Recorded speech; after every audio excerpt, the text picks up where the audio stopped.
Broncos and the Bengals. Bengals are laying 3 at home. Broncos obviously on the road, then that means totals 49.5. The Bengals have been an over team every week unless they're playing the Cleveland Browns. Those are the 2 unders this week. So you could almost pencil in Joe Burrow to have 3 passing touchdowns. He's going on 7 straight games of doing that. That's absolutely insane. Like, I never would have thought that it would be almost an auto bet on a player to go over 2.5 passing touchdowns, because the line for most every quarterback is set at 1.5. It's just heavily juiced for Joe Burrow at 1.5, and then 2.5 is when you get some decent value, some plus money, plus around plus 160, I believe, right now. But how do you look in this game, knowing that Bengals have to win out and get a lot of help if they want to keep their postseason hopes alive, and the Broncos need to win out as well because they're not going to win their division. They need to sneak in as a wild card.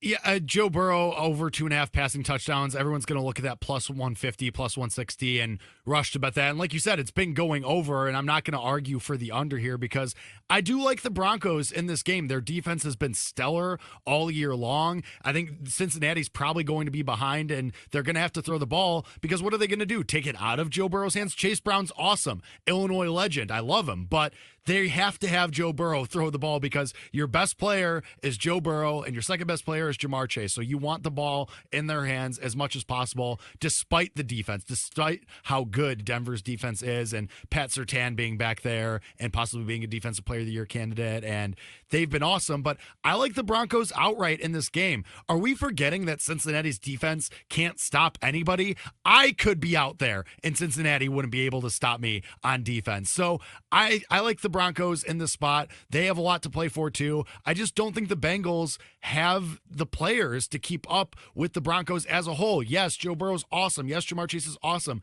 Bo Nix has been pretty good all year long too. And Sean Payton is pressing all the right buttons. So I just think that with Cincinnati's defense being what it is, I'm just going to lean to the better team with the better defense that I think can make clutch plays when it matters the most. So I kind of like the Broncos outright in this one because they've done this in these spots all year long where you bet against them or they're dogs and they just come through and they just win.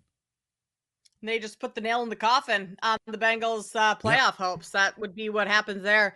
You are completely correct, Jake, in that the Broncos defense has been very good this season. Like, that's been a bright spot, very bright spot for that team. But in terms of this going over, like, Joe Burrow is tough to slow down. And the Bengals defense has been god awful this year. Over the last 3 games, 5 straight games, actually, Denver has scored at least 27 points. You think they can't put up more than 27 or hit that mark again against this Bengals defense? Yeah, that's probably a pretty safe bet because the Bengals are just awful they can't stop anyone. So the total is very high for a Broncos game, 49.5. I still kind of like the over. Cortland Sutton, longest reception, is something that I've played pretty much all season. Didn't hit against the Chargers last week, I believe that was. But that's always something to look at, especially with how soft this Bengals defense is. I think Sutton and Nix can connect for a deep shot down the field and for Sutton to go over that mark. The Rams and Cardinals. Okay, I can't get a read on you, Jake. Are you part of the Ramley or are you against the Ramley? Because that's a big point of contention across the entire network here is this damn Ramley. I have to be anti-Ramley. I am holding Seahawks tickets from a couple months ago, yeah. And with Sammy P being in Chicago right now, I'm pretty sure if I say I'm pro Ramley, even though he's off today, pretty sure he would bust through that door right now and just beat me up. So yeah, he will find me, and so I want nothing to do with that. I'm anti-Ramley. It's not that I feel so strongly that they're fraudulent, but I have these Seahawks tickets, so I am pro flock. Seahawks flock, I guess, is how we're going with that. And I don't feel great about it because the Ramley is favored to win that division now. They're in the driver's seat. And if they win and the Seahawks lose tonight, which isn't likely, then we're looking at a Week 18 matchup for the division. So I am anti. For the first time this year in Week 17, I will say I am anti-Ramley. Sorry. Oh, okay. We got an anti-Ramler. That's fair. I'm not necessarily pro or anti-Rams because I don't have any tickets that neutral. Will be conflicted. Yeah, I'm just like the person in the family that just sits in the corner and drinks silently while the rest of the family fights back and forth. Like you got the Seahawks backers on one side of the couch, the Rams on the other, and I'm just the neutral one in the corner watching it all play out and kind of laughing at the drama. I do like the Rams in this game against the Cardinals, though. If you think back to week 2 when these two teams played, the Cardinals just smoked the Rams 41-10. And that was after the Rams opened the season against the Lions. They lost by less than a touchdown, 6 points. They looked really good in that game. Everyone thought, okay, going up against the Cardinals next week, yeah, they're on the road again. Shouldn't be an issue. No, they get absolutely smoked. So I like the Rams here. I know they're laying quite a bit. What do we have that at 6.5?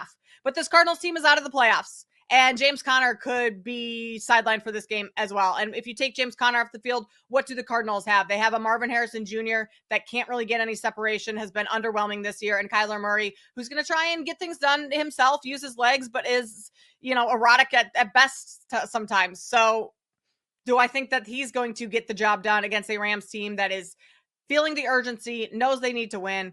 I would lay the 6.5 with the LA Rams at home.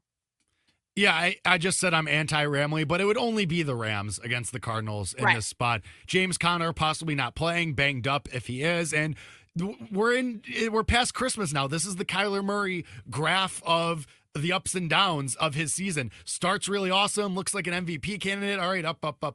And now it's post-Christmas, it's the end of the year, and we are firmly in the data point of the graph where Kyler Murray stinks again. And we're saying, oh, well, bust, and he wasn't worth the money, and they got to cut him, and maybe they'll trade him. So this is what we do year after year. We are at the point of the yearly schedule with Kyler Murray where he stinks again, and now they're out of the playoffs. So what does he have to play for? What does he care? So it would only be the Rams in the spot.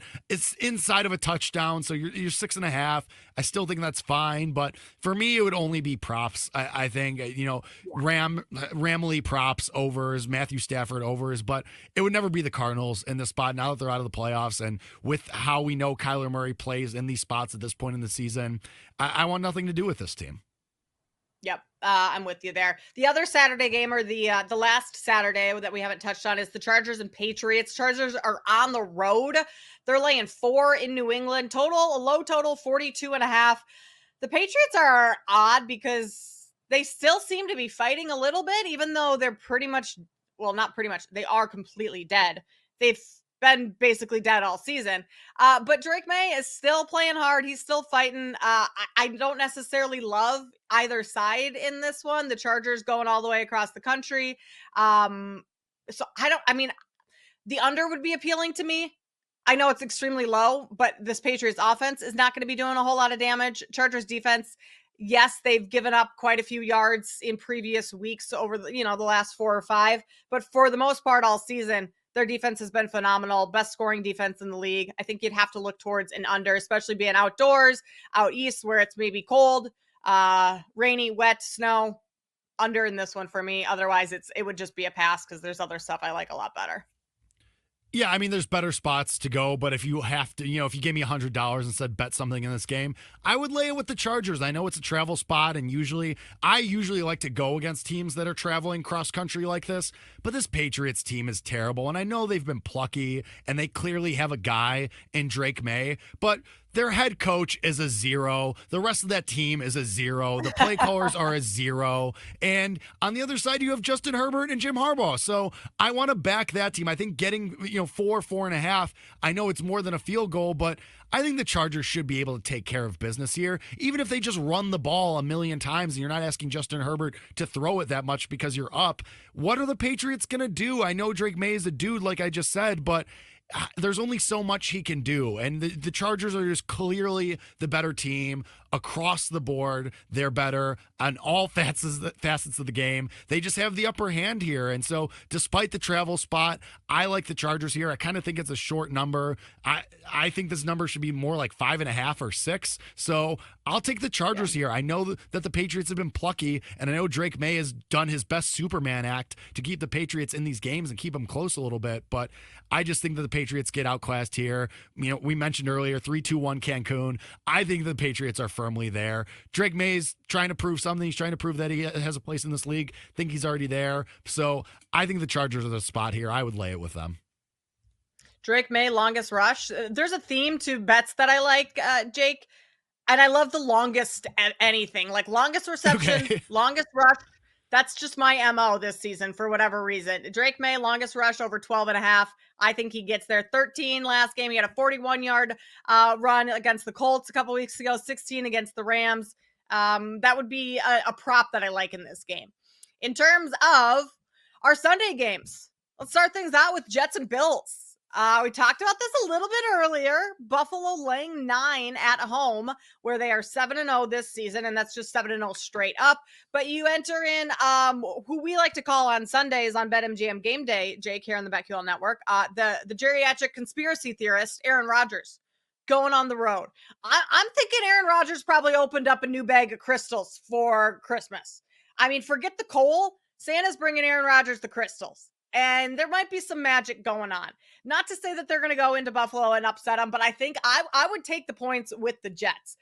Aaron Rodgers, Devontae Adams have been playing a little bit better lately, but with the Bills not earning the 1 seed because Kansas City just took the 1 seed, what do the Bills really have to play for or be all that urgent for in this game? You go out there, and I'm not going to say they're just going to half-ass it by any means at all, but I think you could go out there and beat this Jets team pretty easily. Not sure you could cover the +9, +10. But Josh Allen also has not been great as favorites of 10 or more. He's 0-8 against the spread in his last 8 games as favorites of 10 or more. So that's where this opened. I know it's down to 9. I would have to look at the team getting the points, and unfortunately, that would have to be the Jets, who I have hated backing all season. They're miserable to back. But I have to here. I mean, they're miserable to back. Everybody's been trying to find spots to back them week after week. I feel like every week we hear, oh, well, money's coming in on the Jets, line moving towards the Jets, and then it never really works out. But you're right. I mean, 9.5 is a huge number. It's a lot. And like you said, the Bills, all they have to do is win. They don't have to prove anything. Grind out a win, get the 2 seed, get in, get out. And so I think if anything, I'm not rushing to lay the 9.5. Can the Bills win by a couple of touchdowns, 2-3 touchdowns? Absolutely. Maybe the Jets just no-show. They don't even hit double digits again on offense, possibly. But I think the Bills here, they're not that worried. I think they are just trying to get the win and just lock up that 2 seed. Don't have any injuries. So I think for me, once the props come out, I'm going to look at something like an anytime touchdown parlay, like a Josh Allen, James Cook, parlay those together. Maybe you throw in a Devontae Adams there. But I can't bet. I can't rationalize betting the Jets. I know it's a ton of points, but I know if I do it, Kate, I know if I take the points, it's just going to be blowout city, and I'm just going to be upset, and I'm just going to be yelling at Aaron Rodgers again, like I have for my whole life.